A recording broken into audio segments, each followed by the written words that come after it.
Yeah, my name is Jim Barclay, and I played Station Officer Harrison.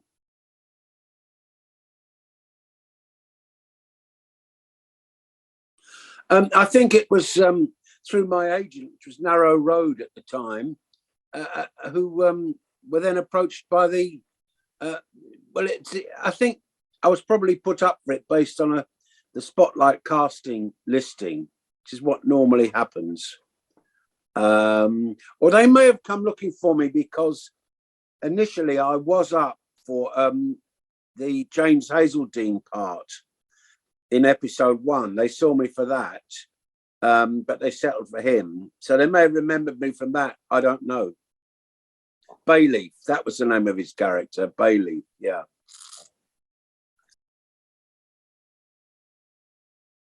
Yeah, it was Shaftesbury Avenue.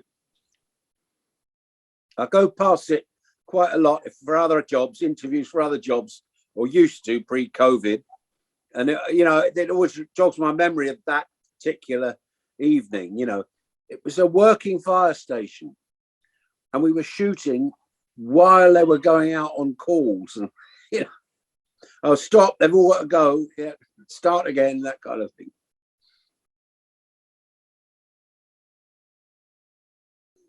Very little, I'm afraid, because quite honestly, my part was quite peripheral to the whole thing. And you tend to get in, like if you're doing sort of, at that time, I suppose I was doing a television once every 2 months of one sort or another.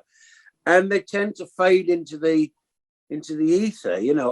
I really remember very little. I can tell you more about things where I've had more substantial roles. Honestly, you kind of, it's what we call a money job for me, anyway.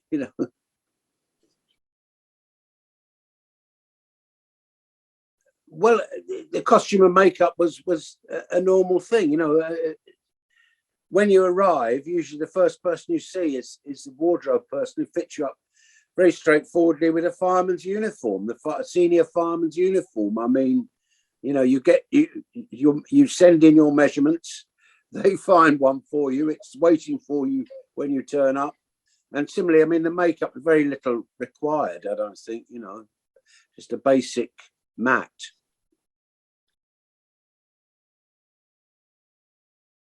Again, you kind of you get on with it, and you go through the lines a couple of times, then you do it. I mean, that's the job, basically. If you're a jobbing actor, you get to know how to do the job. Well, only that I remember it being quite hectic because it was a working fire station.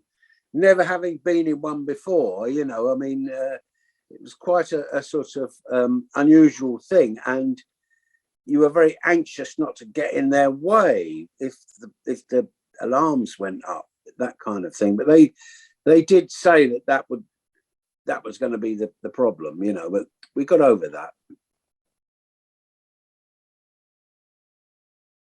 Oh yeah, well, as I say, I was up for the a part played by James Hazeldine eventually, and that would have been very, very helpful. Everybody wants to play a larger part than the one they're given. That's in the nature of the business, Yeah, of course I would. Yeah.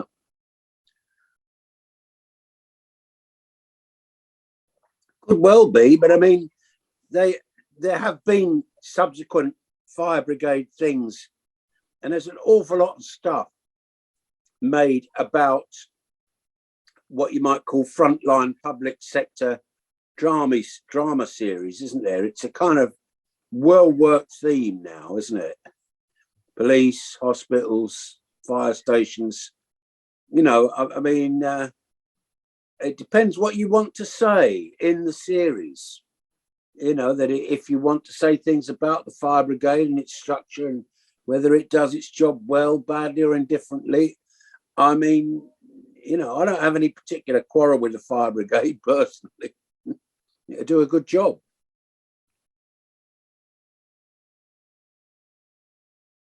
Well, I still am in the business trying to get work.